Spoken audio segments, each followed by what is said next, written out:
Hey everybody, this is Larry. This is me going with Q2 of the bi-weekly contest 135, minimum length of string after operations. Hit the like button, hit the subscribe button, join me on Discord. Let me know what you think about this one, a palindrome. Yeah, so I took about 2 minutes for this one, which is okay. I think the biggest part about this problem is just reading it correctly. This is a very awkward thing, the operation, but it's just there to confuse you. Because you don't even need to know the final string, you only need the final count, right? And as a result of that, you can see that if you have 3 characters that are the same, you just remove 2 of them every time. So that's basically the idea behind my solution. And I get that this while loop is awkward, but keeping in mind that I was aiming for correctness or easy correctness that I can prove, which is what I just said, right? That's what I just said, which is that anytime there's any 3 characters, we can remove 2. The reason why we don't worry about while loops here is that these numbers correspond to a character in the input, right? And what I mean by that is that this simulates removing 2 characters at a time, but that means that the f sub k will have at most n number of characters. So this loop only does n over 2 at most or something like this, right? So like O of n, even though this looks very funky, very wild, this is at most O of n.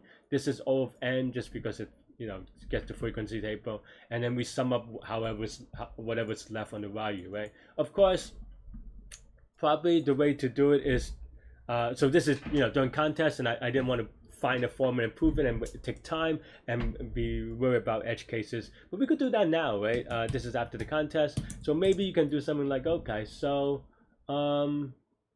yeah, so maybe it's just f of k minus 1, right? So then now we get the number of or maybe you could just even do if statements, right? So because here we just remove all the things, so actually it's just this, right? Because if it's no, because if it's 2, then you have 2.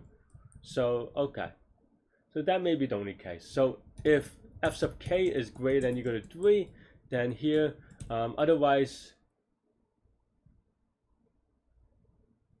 now is that true? Because if you have 5, it'll be 1. We have 4, you have 2. So this is actually wrong. See, but that's what I mean, right? It's so easy to make mistakes that that's why I did the while loop statement. So okay, so I mean we can play around with some things, right? So 1, 2, and 3, we don't, or 3 we go to 1, 4 is 2, 5 5 goes to 3, which is 1, so then it's 1, and then 6 is 2. So then, yeah, we can see that this is just f of k is equal to f of k mod 2. We can write it this way: if f of k is equal to 0, then f of k is equal to 2. I mean, maybe you could write this a little bit differently, but that's, that's the way that I'm writing it now. Yeah, but as you can see, like, it just takes more time. You have to prove it maybe a little bit. And it's just a little bit, worrisome. So that's why I did the while loop. But this would be much quicker, though same complexity, which is O of n, right?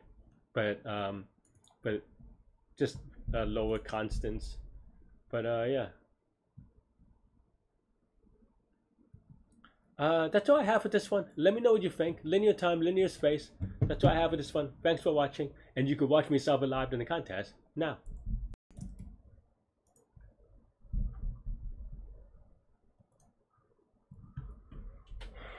Really weird problem, but interesting at least.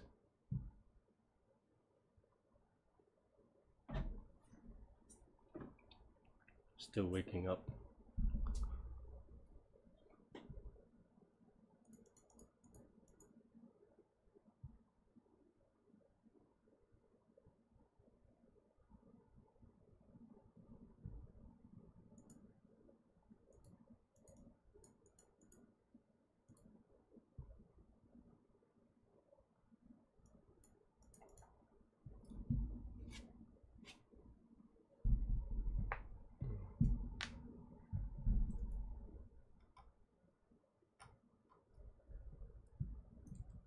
Should be done, right?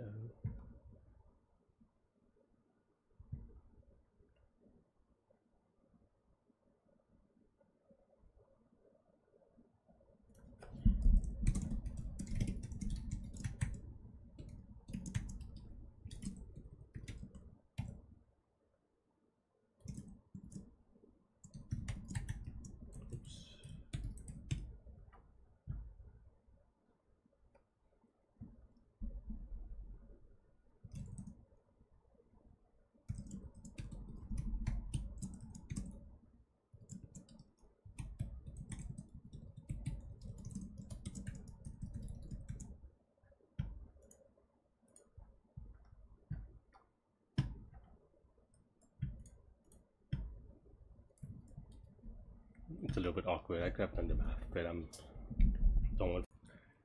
Thanks for watching, everybody. Hit the like button, hit the subscribe button, join me on Discord. Let me know what you think about this problem, this contest, everything in between. Stay good, stay healthy to good mental health. I will see y'all later and take care. Bye bye.